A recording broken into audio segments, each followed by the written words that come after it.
శ్రీ సచ్చిదానంద సద్గురు సాయినాథ్ మహారాజ్ కే జై.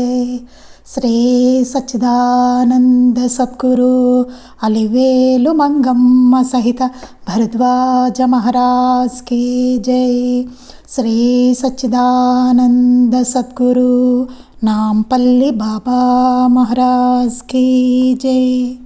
జై సాయి మాస్టర్. ఈరోజు సత్సంగంలో నేను దర్శించిన మహాత్ములు శ్రీ పాకలపాటి గురువు గారి చరిత్ర చదువుకుంటున్నాం. రచన పూజ్య ఆచార్య శ్రీ ఎక్కిరాల భరద్వాజ మాస్టర్ గారు. దీనిలో మనం కొండకోనకు అడవి బాట అనే అధ్యాయాన్ని మనం ఈరోజు మొదలు పెడుతున్నాం.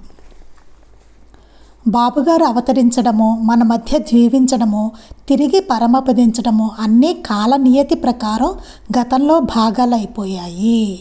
అంటే ఆయన బాబుగారు అవతరించడం, ఆయన అవతరణ, మనతో పాటు జీవించడం, అంటే మనం ఈ చరిత్ర అంతా చదువుకున్నాం కదా, ఆయన ఎట్లా జీవించారు ఏంటి, అలా అందరితోటి ఎట్లా ఉన్నారని, తిరిగి పరమపదించడం, మళ్ళీ ఆయన శరీరాన్ని వదిలేయడం అన్నీ కాలనియతి ప్రకారం. అంటే కాలం అనేది ఎప్పుడు అట్లా కొనసాగుతూ ఉంటుంది అన్నమాట. దాని ప్రకారమే ప్రతిదీ జరుగుతూ ఉంటుంది.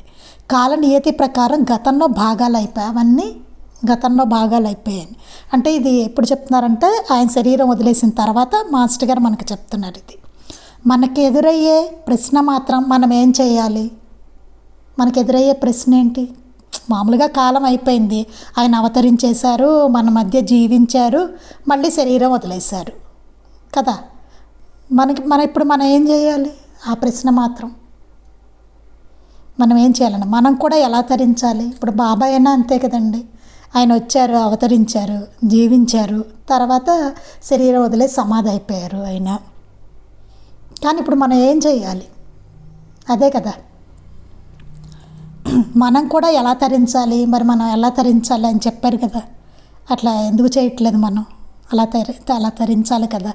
ఇతరులు తరించడానికైనా సహకరించాలి. పోనీ ఇతరులు ఎవరైనా తరించడానికైనా మనం సహకరించాలి అన్నవి ఎప్పటిలాగానే మిగిలిపోయాయి. ఎప్పుడు ఎంతమంది మహనీయులు వచ్చి పెడుతున్నా సరే ఈ ప్రశ్నలు మాత్రం అట్లాగే మిగిలిపోతున్నాయి. వారు వస్తూనే ఉంటున్నారు, మళ్ళీ శరీరం వదిలేస్తూనే ఉంటున్నారు. కానీ మనం ఏం చేయాలన్నది మాత్రం మనకి ప్రశ్నలుగానే ఉంటున్నాయి. అంటే ప్రశ్నలు అంటే మనం చేయడం లేదు, అది చేయకుండా అలా ప్రశ్నలుగానే పెట్టుకుంటూ వస్తున్నాం. మహనీయులందరూ వస్తూనే ఉంటున్నారు అలాగా. అయితే అంతటి వారు అవతరించినందుకు సార్థకత ఏమిటి? అంతటి వారు అవతరించారు కదా, ఆయన ఏమైనా సామాన్యులే? పాకలపాటి గురువు గారు చదువుకున్నాం కదా చరిత్ర అంతాను. మరి సార్థకత ఏంటి? వారు సాధించినది మనం కూడా సాధించాలనుకోవడం మనకి సహజమే. కానీ వారు చూసి చూపించినట్టు చేయడానికి ఎక్కువ మందిని సంసిద్ధులు కాము. మనకు అనిపిస్తుంది వారు సాధించింది మనం కూడా సాధించాలనుకోవడం సహజమే, మనం కూడా సాధించవచ్చు అన్నది సహజం. కానీ వారు చూపించినట్టు చేయడానికి ఎక్కువ మంది సంసిద్ధులం కాము. ఆయన ఎట్లా ఆచరించారో అట్లా మనం ఆచరించడానికి మాత్రం మనం సంసిద్ధంగా ఉండం అన్నమాట. దీనినే శ్రీకృష్ణుడు మనుష్యాణం సహస్రేషు కశ్చిద్యతతి సిద్ధయే, ముక్తి కోసం ప్రయత్నం అంటూ చేసేవారు 1000 మందిలో ఏ ఒక్కరో ఉంటారు అన్నాడు. అందుకే కృష్ణ పరమాత్మ అన్నారట, ముక్తి కోసం ప్రయత్నం అంటూ చేసేవారు 1000 మందిలో ఏ ఒక్కరో ఉంటారని. 1000లో ఒకళ్ళు ఉంటారంట. మిగతా వాళ్ళం మనం అన్నమాట. అంటే మనలోని లోపమల్లా ఫలితం ఆశిస్తూ కూడా తగిన యత్నం చేయడానికి సంసిద్ధులం కాకపోవడమే. మనలో లోపమంతా ఏంటి? మనకు ఫలితం మాత్రం కావాలి కదా, ఫలితం కావాలి, కానీ దానికి తగ్గ యత్నం మాత్రం చేయడానికి రెడీగా ఉండం మనం. అది మనం అలా ఉన్నంతకాలం ఎందరు మహనీయులు అవతరిస్తేనేమి, పరమపదిస్తేనేమి, మనం ఇలా ఉన్నంతకాలం ఎంతమంది మహనీయులు వస్తే ఏంటి, వాళ్ళు మళ్ళీ శరీరం వదిలేస్తే ఏంటి? వాళ్ళు వస్తూనే ఉంటారు, శరీరం వదిలేస్తుంటారు. నేను మాత్రం మారను అంటే ఇట్లాగే కూర్చుంటాం మనం. బాబా ఎన్ని చెప్పి ఆయన సమాధి అయ్యారు. చేయడానికి ఎంతమంది మన బాబా భక్తులు అనుకుంటాం, కానీ ఎంత సంసిద్ధంగా ఉన్నాం అవన్నీ ఆచరించడానికి. కానీ మళ్ళీ బాబా భక్తులం అండి, బాబా అంటే చాలా ఇష్టం. మరి ఇష్టమైతే మనం చేయాలి కదా, ఎందుకు చేయడం లేదు అంటే ఆచరించడానికి మనం సంసిద్ధంగా ఉండట్లేదు. అది చెప్తున్నారు మాస్టర్ గారు ఇక్కడ. మనం అలా ఉన్నంతకాలం ఎందరు మహనీయులు అవతరిస్తేనేమి పరమపదిస్తేనేమి, మహనీయులు ఆచరించి చూపిన దానిని, చెప్పిన దానిని ఆచరించడానికి ఎంత సంసిద్ధత మనలో ఉండాలో చెప్పడానికి పూర్ణత్వం సాధించాక కూడా బాబుగారు సామాన్యుల వలె నలుగురితో సంచరిస్తూ మనం ఆచరించవలసినవన్నీ ఆయన ఆచరించి చూపారు. మహనీయులు ఆచరించి చూపిన దాన్ని, చెప్పిన దాన్ని ఆచరించడానికి సంసిద్ధత మనలో ఉండాలో చెప్పడానికి ఆయన పూర్ణత్వం సాధించిన తర్వాత కూడా, ఆయన మహనీయులు అయిపోయిన తర్వాత కూడా బాబుగారు సామాన్యుల్లాగే నలుగురితోటి సంచరిస్తూ మనం ఆచరించవలసినవన్నీ ఆయన ఆచరించి చూపారనమాట. ఆయన ఆచరించి చూపారు. సామాన్యుల్లాగానే అందరితోటే ఉన్నారు ఆయన, ఉండి ఆయన ఆచరించి చూపారనమాట. మనము పూర్ణత్వం చెందకనే సంసారులై సాధకులు చేయవలసినవన్నీ మానివేసి ముక్కు మూసుకుంటాం. ఆయన అంత గొప్పవారైనా సరే సామాన్యుల్లాగా ఆయన అన్నీ ఆచరిస్తూ ఉన్నారు, అందరితోటి కలిసి ఉన్నారనమాట. కానీ మనం ఏం చేస్తాంట, పూర్ణత్వం చెందకనే, మనకేం పూర్ణత్వం లేదు, అది చెందకనే సంసారాలు అవుతాము. సాధకుల చేయవలసినవన్నీ మానివేసి ముక్కు మూసుకుంటాం. సాధన చేయవలసినవన్నీ మానేస్తాం, చెయ్యమేమి, ముక్కు మూసుకు కూర్చుంటుంట, అవేమీ చెయ్యం మనం. అది మనమేం పూర్ణులం కాదు, ఎందుకు మానేయడం, మరి చెయ్యాలి కదా, మనం పూర్ణులం కాదు కదా. కానీ చెయ్యంట. వారి వలె గురువులమై వాచా లోకాన్ని ఉద్ధరింపజూస్తాము. చూడండి, ఇప్పుడున్న గురువుల పరిస్థితే చెప్తున్నారు, కపట గురువుల పరిస్థితి చెప్తున్నారు. వారి వలె గురువులమై వాచా లోకాన్ని ఉద్ధరింపజూస్తాము అంటే మంచి అట్లా మాటలు చెప్పేస్తూ అన్నీ చేస్తూ నటిస్తూ గురువులైపోయి లోకాన్ని ఉద్ధరించాలని చూస్తారట. ఆయనలాగా, ఆయన్ని చూసి పాకలపాటి గురువు గారిను అట్లా మహాత్ములు ఉన్నారు కదా, అసలైన మహనీయులు, వాళ్ళని చూసి మిగతా వాళ్ళు ఇమిటేట్ చేస్తారనమాట. వారు ఆచరించి చూపినట్లు చేస్తే మనలో అహంకారం తలెత్తుతుందని చెప్పి సమర్థించుకుంటాం. ఒక్కొక్కసారి ఏమవుతుంది, అమ్మో వాళ్ళు గొప్పవాళ్ళే, వాళ్ళగా మనం చేస్తే మనలో అహంకారం వస్తుంది అని చెప్పి సమర్థించుకుంటాం. అందుకని చేయకూడదు, వారిలాగా చేయకూడదు. అమ్మో వాళ్ళు కాబట్టి చేశారు, మనం చేయకూడదు, మనకు చేస్తే అహంకారం వస్తుంది. అట్లా చెప్పుకొని మనకు మనం సమర్థించుకుంటాం. అట్లా అనేవాళ్ళు కూడా ఉంటారు చాలామంది. ఇప్పుడు మనలో అహంకారం లేనట్లు, అదేదో మనలో అహంకారం లేనట్టు చెప్తున్నారు మాస్టర్ గారు. మనలో పుష్కలంగా అహంకారం ఉంది, ఇంకా ఆచరిస్తే ఏమైనా అహంకారం వస్తుందా? ఇంకా తగ్గుతుంది. ఇంకా వారిలాగా ఆచరిస్తే తగ్గుతుంది అహంకారం. కానీ అలా చెప్పుకుంటాం, అహంకారం వస్తుందమ్మో అని చెప్పేసి. మనం ఇలా ఉన్నంత కాలము బాబుగారు ఆచరించి చూపినదొక్కటే మనకు తరుణోపాయము. మనం ఇలా ఉన్నంత కాలము దీని తరుణోపాయం ఏంటంటే, ఆయన ఏదైతే ఆచరించారో అదొక్కటే చూపించారో అదొక్కటే తరుణోపాయం. ఇంతకు ఆయన ఆచరించి చూపినది ఏమిటి? మరి ఎందుకు ఆయన అసలు ఏం ఆచరించి చూపించారు అంటున్నారు మాస్టర్ గారు. నిజమైన సాధకుడు తానొక సాధువునని అహంకరించక సామాన్యులలో సామాన్యుడులా మసులుకోవాలి. నిజమైన సాధకులు ఎట్లా ఉంటారట, వాళ్ళేం పెద్ద సాధకులం, మేము ఈ సాధన చేస్తున్నాం, ఆ సాధన చేస్తున్నాం అంటూ అహంకరించరు. అహంకరించక సామాన్యులలో సామాన్యుడులా మసులుకోవాలి. సామాన్యులలో సామాన్యుడిలాగా అలా మసులుకోవాలట. వారు గొప్ప వాళ్ళందరూ అట్లాగే ఉంటారు. పాకలపాటి గురువు గారు చూడండి ఎట్లాంటి వాళ్ళతోటి ఉన్నారు అక్కడ, ఎంత సామాన్యుల్లో ఉన్నారు అక్కడ. ఆయన కొండజాతి వాళ్ళు కోయి వాళ్ళ గిరిజనులు వాళ్ళతో ఉన్నారు. ఆయన సామాన్యుల్లో వాళ్ళతో కలిసి ఉన్నారు. ఆయన నిత్యము స్నానము జపాలతో పాటు మనం ఏం చేస్తామంటే, ఏ కొద్దిగా చిన్న సాధన చేసినా చాలా గొప్పవాళ్ళం అయిపోయాం అనుకుంటాం. అది మనలో ఉండేది ఏంటంటే, ఏ చిన్నది చేసినా సరే మనం చాలా గొప్పవాళ్ళం అయిపోయామని అహంకరిస్తూ ఉంటాం. నిజమైన మహనీయులు అయితే అట్లా అహంకారం అనేది ఉండదు. అంతవరకే ఎందుకు, మనం పారాయణ చేస్తే చాలు, మేము పారాయణ చేస్తామండి అహంకారం. లేకపోతే మేము సత్సంగం చేస్తామండి, ఇన్ని సత్సంగాలు చేసామండి అహంకారం. లేకపోతే ఇన్ని తీర్థయాత్రలు చేసాం, ఇన్ని అన్నదానాలు చేసాం, ఏదైనా సరే అహంకారంతోనే ఉంటుంది. కానీ వారు అట్లా ఉండరు. అన్నిటినీ అసలు చూడండి, ఆయన అంతా బయటకు కూడా తెలియనివ్వకుండా అలా చేశారు. మాస్టర్ గారు అవన్నీ లోపలికి వెళ్ళి చూసి అన్నీ కనిపెట్టారు కదా. మనం చదువుకున్నాం కదా చరిత్రలో నిన్న ఏం జరిగిందో. నిత్యము స్నానము జపాలతో పాటు సాటివారిని సర్వవిధాలా ఆదరించాలి. స్నానము జపము వాటితో పాటుగానే సాటివారిని అందరినీ అన్ని విధాలా ఆదరించాలట. తాము సద్గ్రంథాలు చదువుకోవాలి. మనం కూడా మంచి గ్రంథాలను చదువుకోవాలి. సద్గ్రంథాలను సాటి వారికి శ్రవణం చేయించాలి. సాటి వాళ్ళకు కూడా చదివి వినిపించాలి వాటిని. అంటే మనతో పాటు మిగతా వాళ్ళందరికీ కూడా మనం మేలు చేసే పని చేయాలన్నమాట. ఇది ఆధ్యాత్మికమైన ఆచరణ. ఇది ఆధ్యాత్మికంగా ఉన్నవాళ్ళు చేయవలసిన ఆచరణ అని చెప్తున్నారు. ఏమేంటో మళ్ళీ ఒకసారి పాయింట్లు చూసుకుందాం. నిత్యము స్నానము జపాలతో పాటు మనం అంటే శరీరాన్ని శుభ్రం చేసుకుంటాం కదా, ఏదో జపాలు చేసుకుంటాం, పూజలు చేస్తాం. వాటితో పాటు సాటి వారిని సర్వవిధాలా ఆదరించాలి. అవి ఒక్కటే కాదు, ఉన్న సాటి మన మనుషులను అందరినీ, మన చుట్టూ ఉన్న వాళ్ళని అందరినీ, సాటి వాళ్ళని అందరినీ ఆదరించాలట, ఆదరణగా చూడాలి. తాము సద్గ్రంథాలు చదువుకోవాలి. ఎవరికి వాళ్ళం మనం సద్గ్రంథాలను చదువుకోవాలి. సాటి వారికి శ్రవణం చేయించాలి. సాటి వాళ్ళకి చదివి వినిపించడం అవి చేయాలన్నమాట. వాళ్ళు కూడా చదువుకోమని మనం ప్రోత్సహిస్తూ ఉండాలి. వాళ్ళు చదివి వినిపిస్తూ ఉండాలన్నమాట మనం. ఇది ఆధ్యాత్మికమైన ఆచరణ అని చెప్తున్నారు. ఇది ఆధ్యాత్మికతలో నడవాలనుకున్న వాళ్ళందరికీ ఆచరించవలసింది.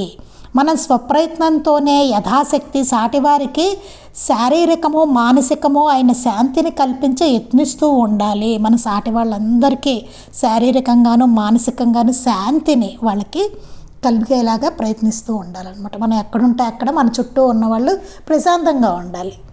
అలా ఉండేలాగా మన ప్రవర్తన ఉండాలన్నమాట. అది అయితే ఇలాంటి ఉత్తమ జీవితం అనే ఎత్తైన భవనం నిర్మించాలంటే పునాదులు నేలలోకి లోతుగా త్రవ్వాలి. మరి ఎంత ఉత్తమ జీవితం అండి! మన చుట్టూ ఉన్నవాళ్ళు చక్కగా ప్రశాంతంగా ఉండాలి, ఏ గొడవలు ఉండకూడదు, వాళ్ళని చక్కగా ఆదరించాలి. ఇవన్నీ సద్గ్రంథాలు మనం చదువుకోవాలి, అందరికీ చదివి వినిపించాలి. ఇన్ని చెప్పారు, జీవిత విధానం చెప్పారు ఎట్లా ఉండాలో. మరి అంత ఉత్తమమైన జీవిత విధానం ఎత్తైన భవనం నిర్మించాలంటే మరి ఎట్లా? ఓ భవనం నిర్మించాలంటే ఎలా? పునాదులు నేలలోకి లోతుగా తవ్వాలి. ముందు పునాదులు స్ట్రాంగ్గా ఉండాలి కదా, అదే చెప్తున్నారు. అదేమిటో ఎలా చేయాలో చెప్పే బోధకులు లేకపోవడమే కలి ప్రభావం చెప్తున్నారు. చూడండి, కలి ప్రభావం వల్ల అది ఎట్లా మనకి ఫౌండేషన్ ఎట్లాగా లోతుగా అసలు ఎట్లా తవ్వాలి? లోతుగా నేలలోకి పునాదులు, ముందు పునాదులు ఉండాలి కదా. ఆ పునాదులు వేసేవాళ్ళే ఎవరూ లేరు మనకిప్పుడు. అదే కలి ప్రభావం అని చెప్తున్నారు. కానీ అది ఏమిటి అసలు? అదేమిటి అంటున్నారు మాస్టర్ గారు. కాగితపు తెల్లదనంతో రాసిన అక్షరాన్ని, నిశ్శబ్దం సహాయంతో శబ్దాన్ని, చుట్టూ ఉండే శూన్యాకాశం సహాయంతో రూపాలను గుర్తిస్తాము. అలాగే జీవిత సంఘటనల రణగొణ ధ్వని మాటున ఉండే నిగూఢమైన జీవిత రహస్యమే జీవితానికి ఒక అర్థాన్ని ఇస్తుంది. అలాంటి అర్థమే లేకుండా ఈ జీవితం అంతా నిర్జీవమై తోలుబొమ్మలాటలా అర్థం లేని శబ్దంలా అయిపోతుంది. అలాగే ఈ సృష్టి రహస్యాన్ని, మానవ జీవిత రహస్యాన్ని తరచిన బాబు మన పట్టణవాసులకు దూరంగా కొండ కోణంలో అడవి బాటల అవతలి అంచున ఉండిపోయారు. శబ్దం మాటునున్న భావంలా, దేహం మాటునున్న ప్రాణంలా, తెల్ల కాగితపు తెల్లదనంలో రాసిన అక్షరాన్ని అంటున్నారు. తెల్ల కాగితంలో తెల్లదనంతో రాసిన అక్షరాలు, నిశ్శబ్దం సహాయంతో శబ్దాన్ని. నిశ్శబ్దం అంటే అసలు సౌండ్ ఉండదు, దాని సహాయంతో శబ్దమట. చుట్టూ ఉండే శూన్యాకాశం సహాయంతో రూపాలను, చుట్టూ ఉండే శూన్యాకాశం సహాయంతో మళ్ళీ రూపాలను గుర్తిస్తా అంట మనం. అంటే ఎలా ఉంటాయి? మొత్తం కాగితపు తెల్లదనంతో రాసిన అక్షరం నిశ్శబ్దం ఉంటుంది మొత్తం. ఆ నిశ్శబ్దం సహాయంతో శబ్దాన్ని వింటాం మనం. అలాగే చుట్టూ ఉండే శూన్యాకాశం సహాయంతో రూపాలను గుర్తిస్తాం మనం. అలాగే జీవిత సంఘటన రణగొణ ధ్వని మాటున ఉండే నిగూఢమైన జీవిత రహస్యమే జీవితానికి ఒక అర్థాన్ని ఇస్తుంది. అలాగే మన జీవితం ఎట్లా ఉంటుందండి? రణగణ ధ్వని మాటున ఉండే జీవితం మనది. ఆ నిగూఢమైన జీవిత రహస్యమే జీవితానికి ఒక అర్థాన్ని ఇస్తుంది.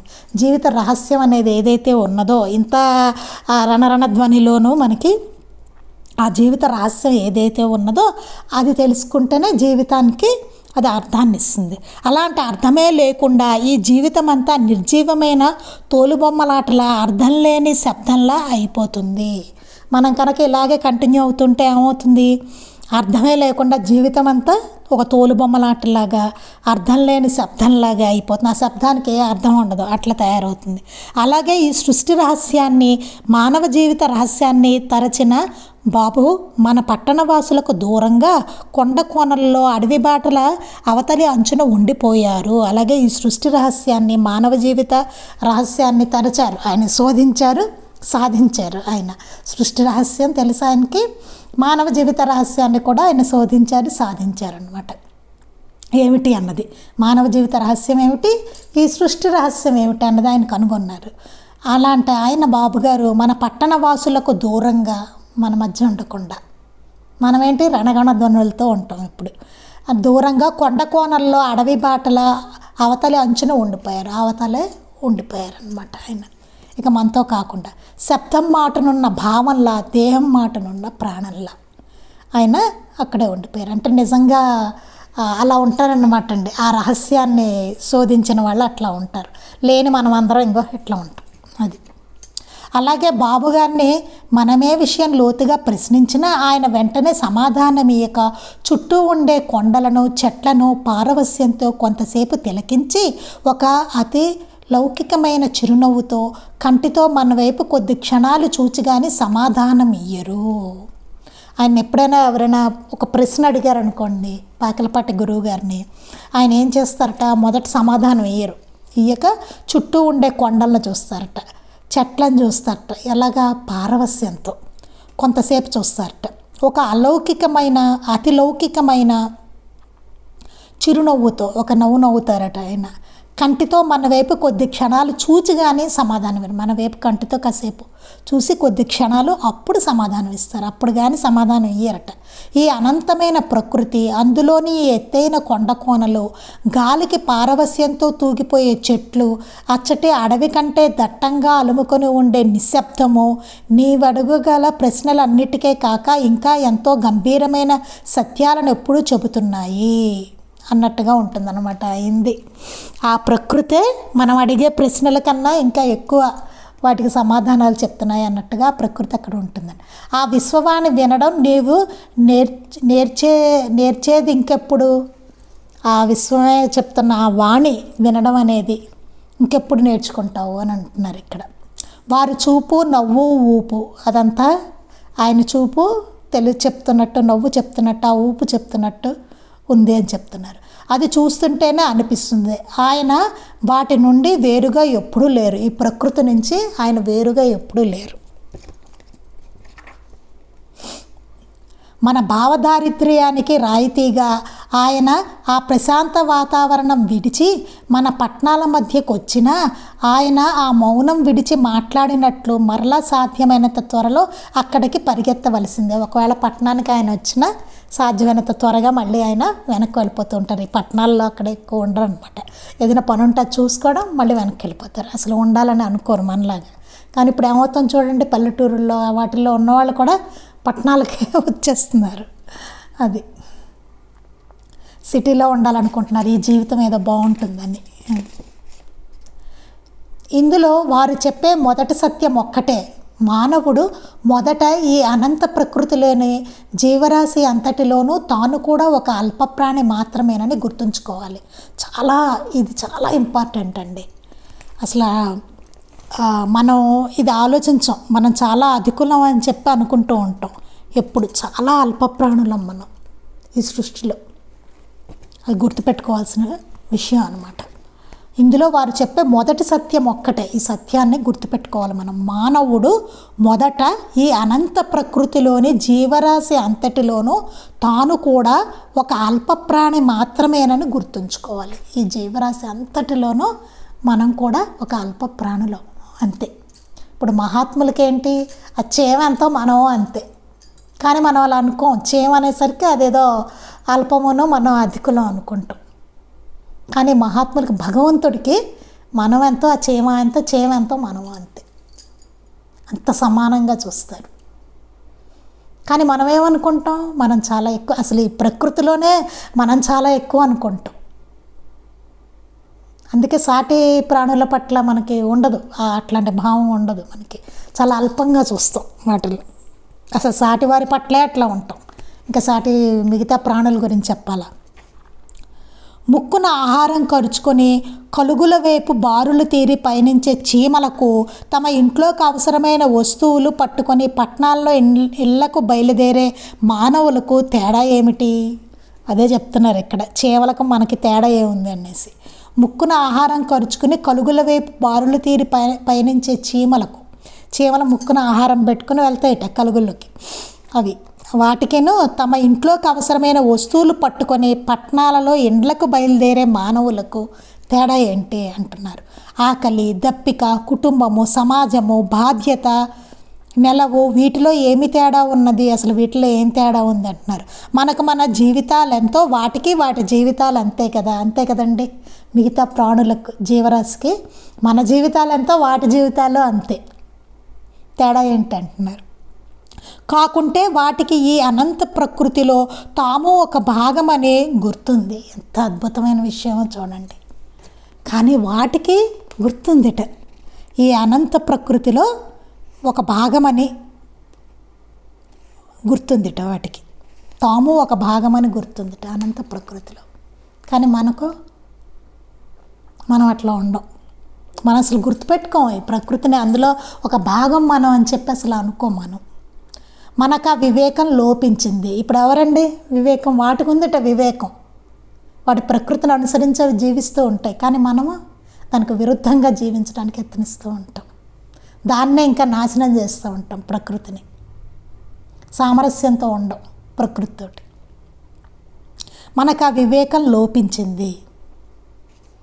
మనకు లేదు ఆ వివేకం. వాటికి ఉందిట, మిగతా జీవరాశికి ఆ వివేకం ఉందట. ప్రకృతిలో ఒక భాగాన్ని నేను అనే వివేకం వాటికి ఉందట, మనకి లేదట. అది లోపించింట. వాటి వేటికి లేని అహంకారం మనలో తలెత్తింది. వాటి వేటికి అహంకారం లేట జీవరాశులకి కదండి, మిగతా ప్రాణులకు. కానీ మనకుంది అహంకారం, మనకి తలెత్తేసింది. వాటికి లేనిది మనకు వచ్చేసింది అహంకారం. వెనుక వ్యాస భగవానుడు అటుగా వెళుతుంటే జలకాలు ఆడుతున్న యువతులు కంగారు పడి వస్త్రాలతో శరీరాలని కప్పుకున్నారట. ఒకసారి వ్యాస భగవానుడు అటుగా వెళ్తున్నారట. వ్యాసుడు వెళ్తుంటే జలకాలు ఆడుతున్నారట యువతులు, కొంతమంది స్నానం చేస్తున్నారట. వెంటనే వాళ్ళు కంగారు పడి ఆయన చూడగానే బట్టలు తీసుకొని అక్కడ శరీరాలు కప్పుకున్నారట స్నానం చేస్తున్న వాళ్ళల్లా. అదే ఆ ప్రకృతితో తాదాప్యం చెందిన శుకుడు యువకుడైన అటుగా వెడుతుంటే ఆ వనితలకు దేహస్పృహ కానీ అతడు పురుషుడన్న వికారం కానీ కలగలేదట. ఎంత అద్భుతమైందో చూడండి ఇది. అది ఏమైంది, వ్యాస భగవానుడు వచ్చినప్పుడేమో అట్టించే వెళ్తుంటే స్నానాలు చేస్తున్న యువతులు వెంటనే బట్టలు తీసుకుని కప్పుకున్నారట.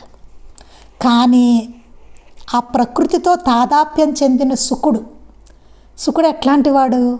చాలా గొప్పవాడు. ఆయన ఎట్లా ప్రకృతితో తాదాప్యం చెంది ఉన్న అతను అనమాట. ఆయన యువకుడే. కానీ అటుగా వెళ్తుంటే ఆ వనితలకు దేహస్పృహ కానీ అతడు పురుషుడన్న వికారం కానీ కలగలేదట. ఆ యువతలకి అనిపించలేదట. ఆయన వస్తుంటే దేహస్పృహ అనిపించలేదట. అయ్యో మా ఒంటి మీద బట్టలు లేవే, మేము స్నానం చేస్తున్నామా, ఆ యువకుడు వెళ్తున్నాడే అని ఎక్కడ అనిపించలేదట. శుకుడు పెడుతుంటే అతడు పురుషుడన్న వికారం కానీ కలగలేదట. అయ్యో అతను మగవాడేమే, ఆడవాళ్ళం, ఇట్లాంటి వికారం కూడా కలగలేదట ఆ యువతలకి. అంటే ఎంత ఆయన ప్రకృతితో తాదాప్యం చెంది ఉన్నారు, ఎలాంటి గొప్ప స్థితిలో ఆయన ఉన్నారు చూడండి. దీనికి ఒక ఉదాహరణ చెప్తాను నేను. భగవాన్ శ్రీ భరద్వాజలో ఉంటుంది. జిల్లెల మూడమ్మ స్నానం చేస్తూ ఉంటారు. ఒకసారి మాస్టర్ గారు వస్తే ఎవరో చెప్తారమ్మా ఇలా భరద్వాజ మాస్టర్ గారు వచ్చారనేసి. లోపలికి రమ్మంటారు. లోపల స్నానం చేస్తున్న మాస్టర్ గారు. చూడండి అసలు విచిత్రం. ఎవరినైనా రాణిస్తారు స్నానం చేస్తూ. మాస్టర్ గారిని మాత్రం లోపలికి రమ్మన్నారట జిల్లెల మూడమ్మ. ఎంత అద్భుతమో అసలు చూడండి. అంటే మాస్టర్ గారి స్థితి ఏంటి? ఆయన ప్రకృతితో తాదాప్యం చెంది ఉన్నారన్నమాట. ఆయనకేమీ భేదం అనేది లేదు. జిల్లెల మూడమ్మ లోపలికి రమ్మంటారు. బాబు ఏమనిపిస్తుందని అడిగారట. అమ్మ పసిపిల్లని చూస్తున్నట్టుందని చెప్పారట మాస్టర్ గారు. అది అట్లా ఉంటుంది. అతడు పురుషుడన్న వికారంగానే వాళ్ళకి కలగలేదుట. అలాగే మన ప్రవృత్తి వికృతి అయినప్పుడు ప్రకృతి మాత మన ఎదుట మాయా అనే వస్త్రంతో తన సహజ మాతృత్వాన్ని కప్పుకుంటుంది. మామూలుగా ఏంటి, ప్రకృతి ఎంతో గొప్పది. ఆ ప్రకృతి వికృతి అయినప్పుడు, అంటే ప్రకృతి మాత మన ఎదుట మాయా అనే వస్త్రంతో, ఆ ప్రకృతి అనేది వికృతి అయిపోతే కనుక, అంటే మనకు అట్లాగే కనబడుతుంది కాబట్టి ఆ ప్రకృతి మాత మన ఎదుట మాయా అనే వస్త్రంతో తన సహజ మాతృత్వాన్ని కప్పుకుంటుంది. మనకు ఆ సహజమైన మాతృత్వాన్ని తెలియనివ్వదన్నమాట ప్రకృతి మాత. మాయ అలాంటి వికృతి చెందని ఇతర జీవరాశి నుండి లాగానే బాబుగారి నుండి కూడా మన మాతృత్వాన్ని కప్పుకోదు కాబోలు. ఇలాంటి ప్రకృతి జీవరాశి నుండి ఎట్లా అయితే అలా ఉంటుందో అలాగే బాబుగారి నుండి కూడా ఆ మాతృత్వాన్ని కప్పుకోదు అని చెప్తున్నారు. అది మళ్ళీ మనసు కూడా అలా అవ్వడం, మనను కూడా అలా అవ్వడం నేర్చుకోమని, మనసు కాదండి ఇది ప్రింటింగ్ తప్పుపడింది, మనను కూడా అలా అవ్వడం నేర్చుకోమని వారి భావమేమో. అయితే అలా అవ్వడం ఎలా, మనం కూడా అట్లా అవ్వాలటండి, ప్రకృతితో తాదాత్మ్యం చెందే అంతటి స్థితిలోకి మనం అవ్వాలని. అయితే అలా అవ్వడం ఎలా అంటే, మిగతా జీవరాశి చూడండి ప్రకృతిలో భాగంగా జీవిస్తున్నాయి, అట్లా జీవించడం నేర్చుకోవాలని. అయితే అలా అవ్వడం ఎలా, మరి ఎట్లా అవ్వాలి అట్లాగా? మన జీవితాన్వేషణ అంతా అదేగా, మన జీవితాన్వేషణ అంతా అదే, అట్లా అవడం నేర్చుకోవడమే. కాలమనే గడియారంలో తన స్థానం తప్పి ముందుకు సాగిన ముళ్ళు మళ్ళీ తన స్వస్థానం చేరాలంటే క్రమం తప్పకుండా చుట్టూ తిరిగి రావలసిందే. ఆ ముళ్ళు ఉంటుంది కదా మనకి గడియారంలో, అది స్థానం తప్పింది ముందుకు సాగింది అనుకోండి, ఆ ముళ్ళు మళ్ళీ తన స్వస్థానం చేరాలంటే, మళ్ళీ అక్కడికి రావాలంటే మొత్తం చుట్టూ తిరిగి రావాలి. ఒకసారి పువ్వు పిందె అయ్యిందంటే అది తిరిగి పువ్వు అయ్యేది ఎలా? ఒకసారి పువ్వు అనేది పిందె అయింది అనుకోండి, అది తిరిగి పువ్వు ఎట్లా అవుతుంది? అది కాయ అయ్యి పక్వానికి వచ్చి పండై విత్తనం చెట్టై అప్పుడు పూతగా మళ్ళీ ప్రకటమవడం ఒక్కటే పద్ధతి. అంత ప్రాసెస్ జరగాలి మళ్ళీ, అంతే కదండి. ఒకసారి పువ్వు పిందయింది, అది మళ్ళీ పువ్వు ఎట్లా అవుతుంది? అది మళ్ళీ అవ్వాలంటే అది కాయ అవ్వాలి, తర్వాత పక్వానికి రావాలి, అది మళ్ళీ పండు అవ్వాలి, మళ్ళీ విత్తనం అవి మళ్ళీ చెట్టు అయ్యి ఆ చెట్టుకు మళ్ళీ పూతగా మళ్ళీ వస్తే అప్పుడు మళ్ళీ పువ్వు అన్నమాట. అదొక్కటే పద్ధతి. ఆ గడియారం మొత్తం తిరిగి వచ్చినట్టుగా ఈ మొత్తం ప్రాసెస్ అంతా మళ్ళీ జరగాలి. ఈ మధ్యలో ఎక్కడ పురుగు కొట్టినా గాలి వీచినా ఈ మధురమైన కథ తారుమారు అవుతుంది. ఈ మధ్యలో ఎక్కడైనా అది దానికి ఆ కాయకి పురుగు కొట్టినా లేకపోతే పొండయ్యక కొట్టినా గట్టిగా గాలి వీచినా అదేదో ఏదైనా అవ్వచ్చు, దానికి మధురమైన కథ అంతా తారుమారు అవుతుంది. మరలా రాలిపోయిన పిందెలు నేలపాలే, ఆ పిందెకి పడితే కనుక మళ్ళీ రాలిపోయిన పిందెలన్నీ నేలపాలైపోయి కుళ్ళి ఎరువై మరలా మొక్కలో సారమై చెట్లకు పూతగా రావలసిందే. మళ్ళీ ప్రాసెస్ జరుపుకుంటూ వస్తుంది. ఈ మధ్యలో మరెన్ని అవాంతరాలు, చాలా చూడండి ఎన్ని అవాంతరాలతో ఉంటుంది అది పువ్వు అవ్వాలంటే. ఎంత కష్టమో ఆ పువ్వు మళ్ళీ అవ్వాలంటే. మధ్యలో దానిని ఏమి మేసేయకుంటే కదా ఈ కథ కంచికెళ్ళేది. మధ్యలో ఏమీ తినేయకూడదు దాన్ని. ఎంత ఉందో చూడండి. అంటే మనం ఒక పువ్వు అట్లా పట్టుకున్నామంటే అది ఎంత ప్రాసెస్ జరిగిందో అందులో చూడండి. అసలు ఆ భావనతోటి పువ్వులు కొయ్యాలేమో, ఎంత జరిగితే వచ్చిందో అది కదా. పాముల నోళ్లలో పడకుంటే కదా మన పాము పరమపద సోపాన పట్టణంలో పరమపదం చేరేది. వైకుంఠపాలే అందరికీ తెలుసు కదా. పావు నోడల్లో పడకుండా ఉంటే అప్పుడు మనం పరమపదం చేరుతాం. కానీ అలా వెళ్తుంటాం, మధ్యలో పావు నోట్లో పడుతూ ఉంటాం, మళ్ళీ కిందకు వస్తూ ఉంటాం. అలా ఇందుకు బాబుగారి వలె సాటివారి హితం కోసం పాటుపడడమే మనం తినే అన్నానికి సంజాయిషి కావాలి. మనం తినే అన్నానికి సంజాయిషి చెప్పుకోవాలంటే బాబుగారి వలె సాటివారి హితం కోసం పాటుపడాలి అని చెప్తున్నారు. జ్ఞానం ఆర్జించడం, పక్కవారికి పంచడం, సాటివారికి చేతనైన మేలు చేయడం ఒక్కటే జీవితానికి అర్థం కావాలి. మాస్టర్గా చాలా బాగా చెప్తున్నారు చూడండి. అసలు మనం ఎట్లా ఉండాలో చెప్తున్నారు ఇక్కడ. జ్ఞానాన్ని ఆర్జించాలట, పక్కవారికి దాన్ని పంచాలి. ఆ జ్ఞానం ఉంది కదా అని మనం ఉంచుకోవడం కాదు, దానిని పక్క వాళ్ళకి పంచాలి. సాటివారికి చేతనైన మేలు చేయడం, మన పక్కన ఉన్న వాళ్ళందరికీ, సాటి మనుషులందరికీ చేతనైనంత మేలు చెయ్యాలి. అదొక్కటే జీవితానికి అర్థం కావాలి. అదే జీవితానికి అర్థం అంట. ఆ అరణ్యంలోని చెట్లన్నీ చెప్పేది అదే కదా. అరణ్యంలో ఉన్న చెట్లన్నీ చెప్తున్నది అదే. ఒక అరణ్యం అక్కర్లేదండి, మన చెట్లే చూడండి ఇక్కడ. అవి చెప్పేదంతా అదే. మన కోసమే కదా అవి. దానికని అది ఉంచుకోదు కాయలును పళ్ళును, మనమే కోసుకొని తింటాం. అవి ఎండకు నీడనిస్తాయి, తినేందుకు కాయలు ఇస్తాయి, అలంకారానికి పువ్వులు ఇస్తాయి. అదేమైనా ఉంచుకుంటుందా పాపం? ఏమీ లేదు. ఎండకే మనకే ఇస్తుంది అంతా. అంటే ఏంటి? మనకే ఉపకారం చేస్తుంది. అంటే మనకి మేలు చేస్తుంది. ఎండకు నీడనిస్తాయి. ఎండగా ఉంటే మనం చెట్టు దగ్గర వెళ్తున్నాం అనుకోండి, ఎండగా ఉంది, చెట్టు కింద నుంచుంటాం కాసేపు, అలా నీడస్తాయి. తినేందుకు కాయలు ఇస్తాయి, మనకి కాయలు ఇవన్నీ పళ్ళు ఇవన్నీ ఇస్తున్నాయి తినడానికి. అలంకారానికి పువ్వులు ఇస్తాయి, చక్కగా మనం అలంకరించడానికి పువ్వులు ఇస్తాయి. వాటిని నరికినా సరే మనకు నిలువు నీడను, 10 కాలాల పాటు జీవించేందుకు అన్నం వండుకోవడానికి కలపనిస్తాయి. వాటిని నరికేసి శుభ్రంగా అన్నం వండుకోవడానికి కలప కింద వాడుకుంటారు కదా. కలప చాలా రకాలుగా కూడా మనం వాడతాం. అంటే ఏంటంటే వాటిని నరికేసినా సరే మనకేదో ఇస్తూనే ఉంది పాపం. అది నేను ఇవ్వనని అనట్లేదు. అది ప్రకృతి పద్ధతి. చూడండి, అంటే ప్రకృతిలో భాగంగా అన్నీ ఉంటున్నాయి, ఒక్క మానవుడు తప్ప. మనమే ఉన్నాం. అంటే ఇది ఇతరుల కోసం అవి చేస్తూనే ఉంటున్నాయి అలాగా. అదే ఇక్కడికి మనం ఈరోజు ఆపుదామండి. ఇంకా చాలా మంచి విషయాలు మాస్టర్ గారు ఈ అధ్యాయంలో ప్రస్తావించారు. నెమ్మదిగా జాగ్రత్తగా అర్థం చేసుకుంటూ మనం చదువుకుంటూ ఉందాం. రేపు చదువుదాం మిగతా. శ్రీ సచ్చిదానంద సద్గురు సాయినాథ్ మహారాజ్ కీ జై.